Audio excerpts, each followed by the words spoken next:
ময়মনসিংহের ভালুকার শিল্প কারখানার বিষাক্ত বর্জ্যের প্রভাব পড়ছে ক্ষীর নদী সহ বিভিন্ন গ্রামে। কারখানার দূষিত বর্জ্যে ক্ষতিগ্রস্ত হচ্ছে ফসল আর নানা রোগ ব্যাধিতে আক্রান্ত হচ্ছে মানুষ। শুধু তাই নয়, বর্জ্যের প্রভাবে মাছ শূন্য হয়ে পড়েছে এখানকার নদী নালা খালবিল।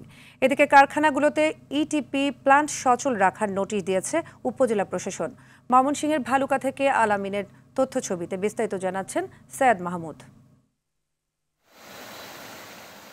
ময়মনসিংহের ভালুকায় প্রায় 400 শিল্প কারখানা রয়েছে। এসব প্রতিষ্ঠানের বেশিরভাগেরই পরিবেশ দূষণ রোধে ব্যবহৃত ইটিপি নেই বলে দীর্ঘদিনের অভিযোগ। এতে দুর্গন্ধযুক্ত তরল বর্জ্য সরাসরি যাচ্ছে আশপাশের খালবিল ও নদীতে। বিষাক্ত পানিতে ক্ষীর নদীর প্রাণ যায় যায় অবস্থা। রাসায়নিকের কারণে ক্ষতির মুখে কৃষকরাও।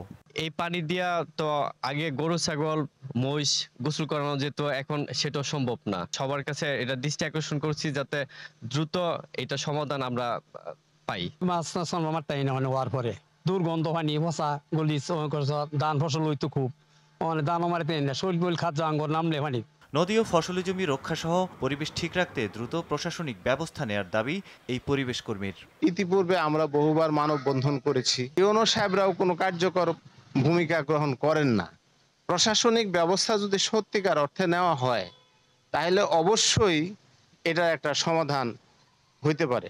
এদিকে উপজেলা প্রশাসন বলছে, কারখানাগুলোকে ইটিপি চালু করার নির্দেশ দেওয়া হয়েছে। কেউ তা না মানলে আইনানুগ ব্যবস্থা নেওয়া হবে। নির্ধারিত সময় পার হওয়ার পরেও যদি তারা এই ইটিপি গুলো সচল না করে, সেক্ষেত্রে আমরা তাদের বিরুদ্ধে আইনানুগ ব্যবস্থা গ্রহণ করব। এই যে কার্যক্রমটা, এই কার্যক্রমের জন্য একটি বিশেষায়িত অধিদপ্তর, আমাদের পরিবেশ অধিদপ্তর আছে, তারাও এটি নিয়ে সম্মিলিতভাবে কাজ করছে। সৈয়দ মাহমুদ, RTV।